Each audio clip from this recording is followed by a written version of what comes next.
আবারও মর্মান্তিক পথ দুর্ঘটনা ডোমকল কুঠির মোড়ে ইকো গাড়ি ও মোটরবাইকের মুখোমুখি সংঘর্ষে গুরুতর জখম বাইক আরোহী। স্থানীয় সূত্রে জানা গেছে, গঙ্গা দাসপাড়ার দিক থেকে আসা ইকো এবং ডোমকল থেকে হিতানপুরমুখী মোটরবাইক আচমকাই মুখোমুখি ধাক্কা খায়। সংঘর্ষের তীব্রতায় রণক্ষেত্রে চেহারা নেয় কুঠির মোড় এলাকা।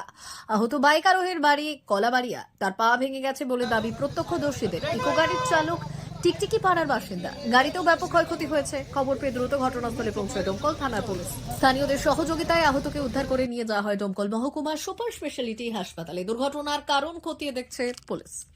আমরা অফিসের উপরে ছিলাম। আচ্ছা, দেখলাম যে একটা আওয়াজ হলো। হ্যাঁ। তো আওয়াজ হওয়ার পরে দেখছি এই গাড়িটা আর ওই গাড়িটা কে বা কি দোষে মারলো সেটা আমি জানি না।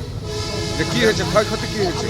ক্ষয়ক্ষতি দেখলাম এত এসে দেখছি যে নিচে নেমে সামনেটা ওই গাড়িটার বাঁকা হয়ে গেছে।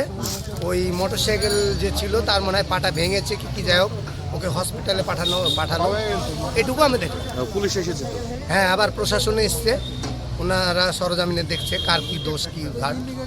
ঠিক আছে, বলো এখানে কি ঘটেছে? পরে আসলাম আমি কি বলি, আমি কিসের সঙ্গে অ্যাক্সিডেন্ট শুনেছো? হয়তো ইকো ভ্যান আর মোটর সাইকেল।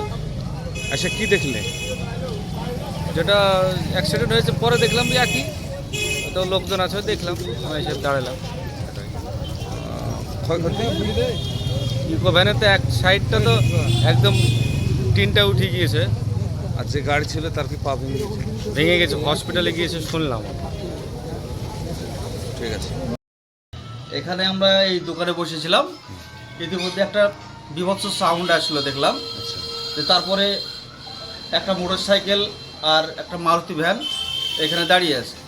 গিয়ে দেখলাম যে মারুতি ভ্যানের এক সাইড চটে গিয়েছে, আর একজন মোটর সাইকেল আরোহী যে চালাচ্ছিল তার পা মনে হয় ভেঙে গিয়েছে, ও হসপিটালে চলে গেল সঙ্গে সঙ্গে। এই পর্যন্ত আমরা দেখলাম, তারপরে কিছু জানি না। পুলিশ প্রশাসন? হ্যাঁ, পুলিশ ইতিমধ্যে পুলিশকে কে সংবাদ দিয়েছে, যা পুলিশ এসেছিল। পুলিশ আসার পরে ওরা গাড়ি দুটোকে নিয়ে গেল, এটা দেখলাম। ঠিক আছে।